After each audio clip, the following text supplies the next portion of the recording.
glaciers, lava fields, rugged mountains,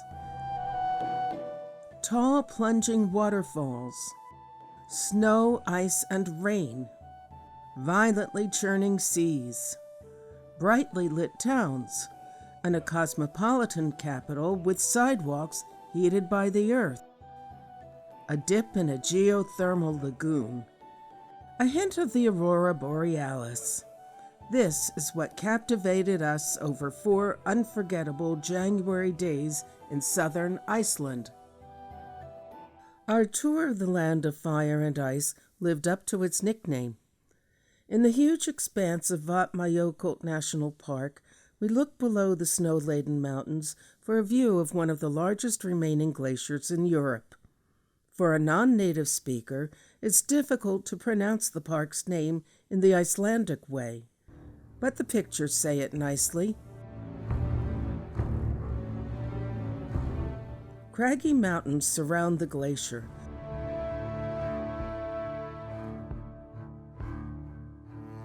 One of them, at nearly 7,000 feet above sea level, is the highest peak in Iceland.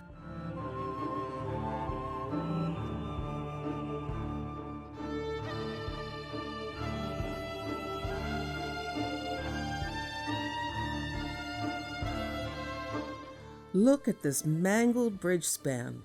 Nearly 60 years ago, it was destroyed after a glacial outflow was triggered by an eruption. Some of the remnants are on display as a reminder of the power of geologic forces and Icelanders' determination to rebuild. A short distance away is this prominent moss-covered lava mound called Battle Hill. It may have been the site of a violent feud between settlers from long ago. Another story says it was where Icelandic elves, the hidden people, fought. No one is sure.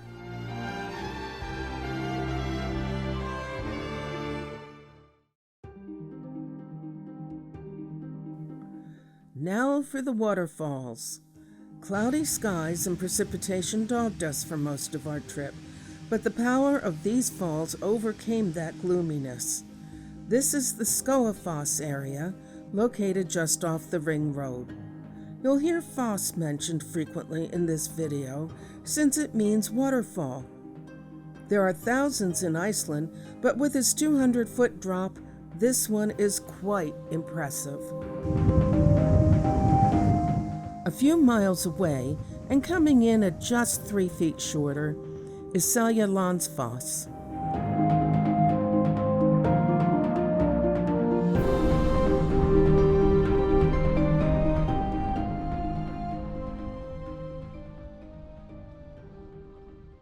To navigate the ice-covered ground, this man decides that sliding on his hindquarters is the more secure way to move around. The falls and wind thunderously roar while seabirds wheel in the cold air. For us, no tourist brochure rainbows are in view.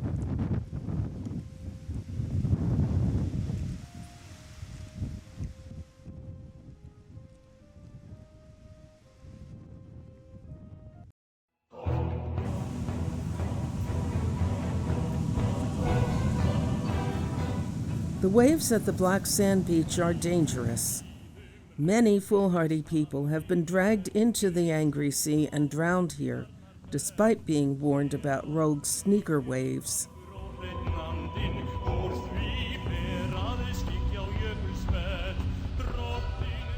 In the mist-shrouded distance stand tall formations and the signature hexagonal columns of basalt. We'd seen them before at Devil's Tower in Wyoming, but without the storminess. Seeking shelter from the soaking rain, Maddie and Barb laboriously walk uphill into a large cave. There they get a good view of the turbulence and nesting birds.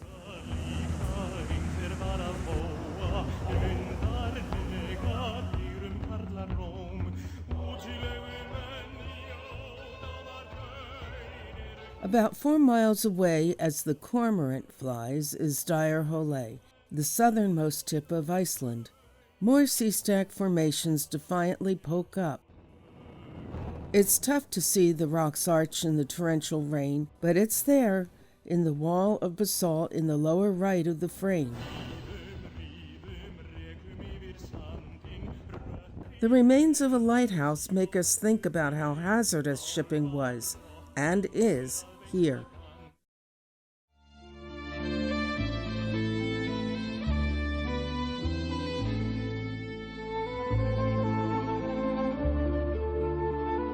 Surroundings become considerably more tranquil as we are driven past hardy Icelandic horses. They graze as the sun slowly rises over a sparsely populated field. During these days, there's only about 6 hours of sunlight. We find ourselves at another immensely beautiful glacier called Jökulsárlón.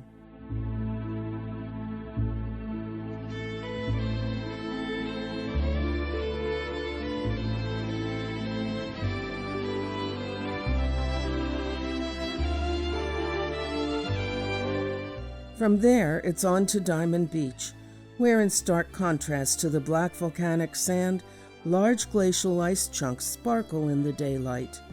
Playing among them, it dawns on us that we can truly declare we really are in Iceland. Even though it's 1 in the afternoon, the sun hasn't risen much. While Obi gleefully laughs, husband Jim merrily reproposes marriage to his wife Barb with one of these diamonds in the rough. Yes. Despite the chilly wind, she gladly accepts. Again. Was it the size of the jewel that convinced her? Now he just needs to clean off the sand and set that rock in a ring. Later that evening, we sample the beach's flawless ice in our drinks. The rinsed version is amazingly pure. No sand fragments here. Near the glacier are calved-off turquoise icebergs floating in the lagoon. We're only seeing the small amount that appears above the water. That beautiful blue is what's left after all other colors are absorbed by the dense ice.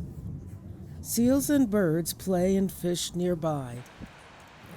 Although it doesn't have the height of other waterfalls, stunning Gullfoss more than makes up for that in its torrential flow into the fissure. Among several stories as to how Gullfoss, or Golden Falls, was named, is the one about a farmer who could not bear to part with the gold that he had. He placed it in a box and tossed it into the waterfall, never to be found again. Evidently, they didn't have safekeeping boxes back then. Also in the Geysir thermal area is a local favorite, the frequently erupting Stroker geyser. It obligingly burps for us. Iceland has experienced many volcanic eruptions and is covered in lava fields. Here's an especially large expanse. Some of it was created by a massive eruption of as many as 5 volcanoes over a 2-year period in the late 18th century.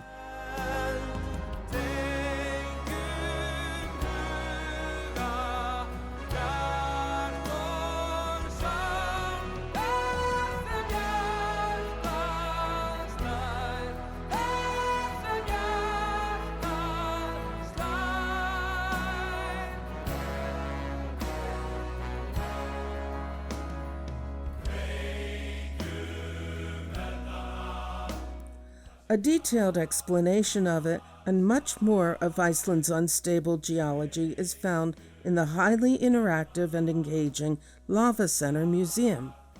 Despite the pouring rain outside, inside is dry and red hot with exhibits. The docent gives us a fascinating orientation, including telling us that when it erupts, ash from volcano Katla is expected to affect the entire world. But when Katla erupts, it's going to be felt all over the world because Katla, let's say, is 4 times as strong as Eyjafjallajökull.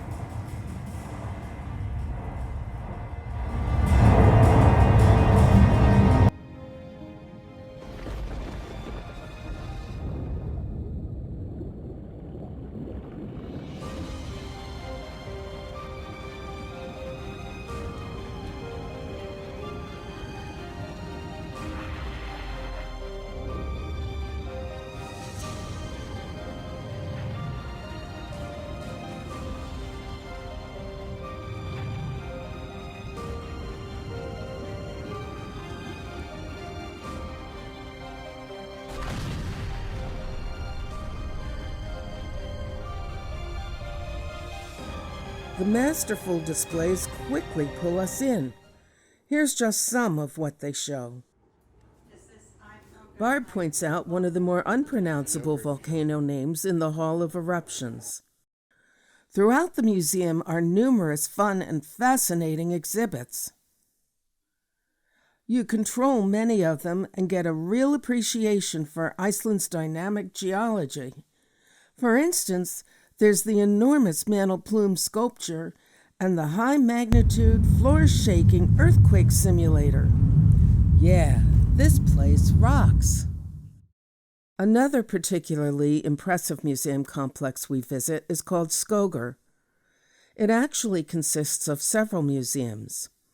We focus on the Folk Museum, which informs of the tough life that the often impoverished settlers and fishermen led in turf-insulated houses and dangerous seas. This continued as recently as into the early 20th century. The turf houses are cramped, and it's a struggle to move about inside. Definitely not for the claustrophobic. Oh, by the way, the roofs leak.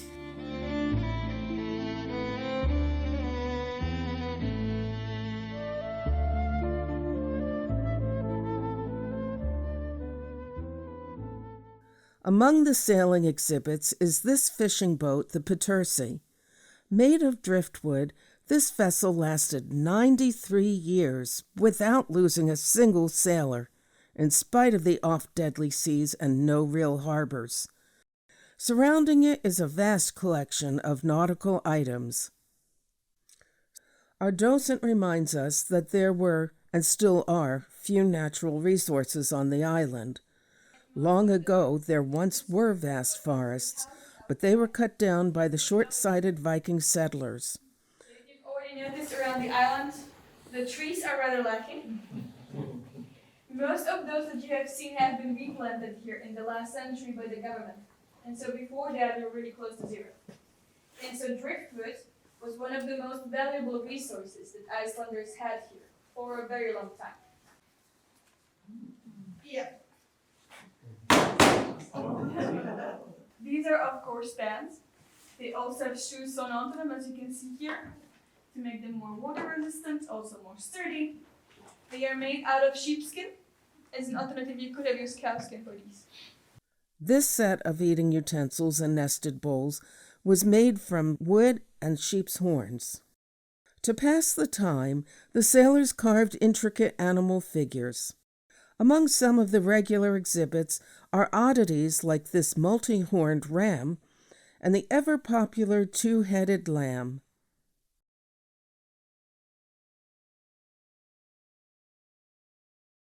The clothing in those times was carefully designed and conserved to last. Jewelry size was representative of a woman's status. For example, the lengths of these silver hair-wrapping cylinders were longer for wealthier women. The story of the Yule Lads is an Icelandic Christmas tradition, although it becomes somewhat gruesome at times. During the 13 days before Christmas, in the dark of night, these 13 sometimes mischievous trolls sneak into houses of naughty children and do such annoying things as slamming doors, licking pots, eating candles, stealing presents. Misbehavior is also rewarded with a potato instead of a lump of coal, left in the child's shoe that has been expectantly placed on a windowsill. On the other hand, if a child has been nice, that child will awaken each morning to find gifts in or near his or her shoe, courtesy of the Yule Lads. Their terrifying troll mother, Grilla, has a habit of cooking wayward children into Christmas stews. There are also tales of Grilla's giant black cat who eats unruly children. That should keep those Icelandic kids in line. Walking past this iron boat sculpture, perhaps made with the iron-willed mariners and their families in mind, we head for a homemade lunch on site at the elegant and upscale Freya Cafe. This charmingly decorated cafeteria is in the midst of the Technical Museum part of the Skoger Museum. What a pleasant change from the plainer and crowded roadside restaurants. Back to our starting point, Reykjavik. Our guide takes us on a sometimes humorous stroll through the downtown region of the capital, starting with the semi-frozen Tjornin Pond. This lagoon has the nickname of the world's largest bread soup because of all the bread tossed in for its big birds. Several monuments to the country's heroes adorn the city. Jan Sigurdsson started the movement towards independence from Denmark. Skuli Magnusson was the so-called original sheriff of Iceland. The coat of arms for Reykjavik is based on the actions of its original 9th century Norse settler, Ingolfur Arnarsson. Escaping Norwegian justice with his family and slaves, he rowed from Norway, spotted the coast, tossed the high seat pillars from his boat overboard, and settled where they washed ashore. I guess he felt it was a one-way trip. Arnarsson aptly named the area after seeing the copious steam in its bay and hot springs. Reykjavik means a smoky cove. Further uphill is a pride-painted street section that leads to the head-craning, 244-foot-tall Lutheran Hallgrims Church. It was completed in 1986. It's dedicated to an Icelandic poet and pastor. Does the soaring design evoke a basalt-columned cliff, a pipe organ, a bird in flight, a rocket?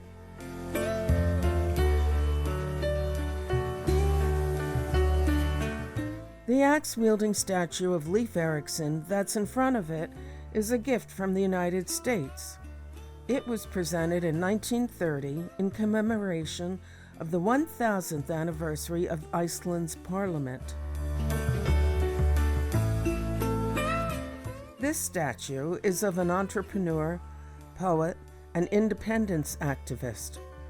One of his poems was Harp of the North, hence the statue's shape. Speaking of harps, here's the Harpa Concert Hall and Conference Center with hexagonal windows that are often lit in a multitude of colors.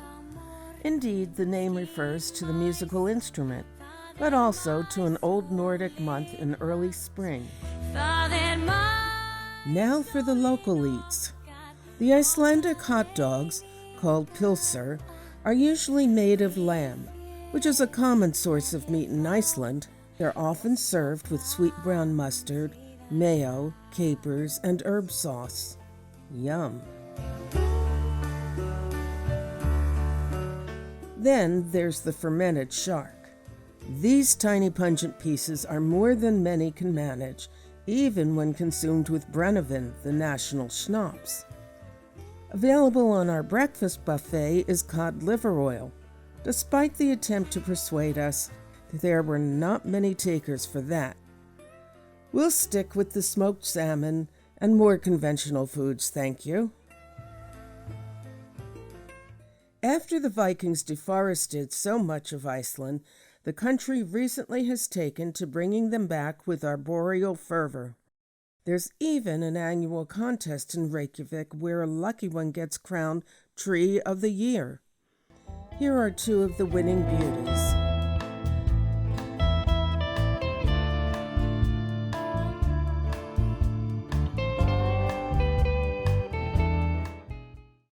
A whimsical statue is this monument to the unknown bureaucrat. It's actually in support of the unsung workers who make the government function. The Blue Lagoon affords a great break from the cold. It's heated by runoff water from the nearby geothermal electric power plant. That's not white sunscreen, but rejuvenating silicate goop on our faces.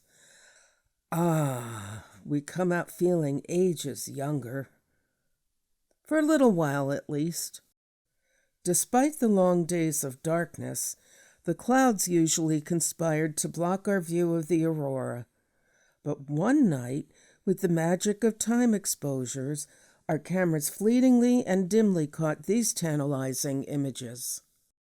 It's time to catch our bus to the airport, so that morning it's bags out for the porters and the start of our trip home.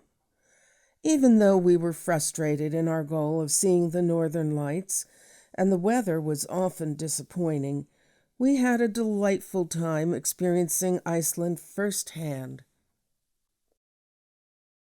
And of all things to spot in Iceland, it was a fun surprise to see the emblematic Ampelmann traffic light signal that reminded us of a previous trip in Germany.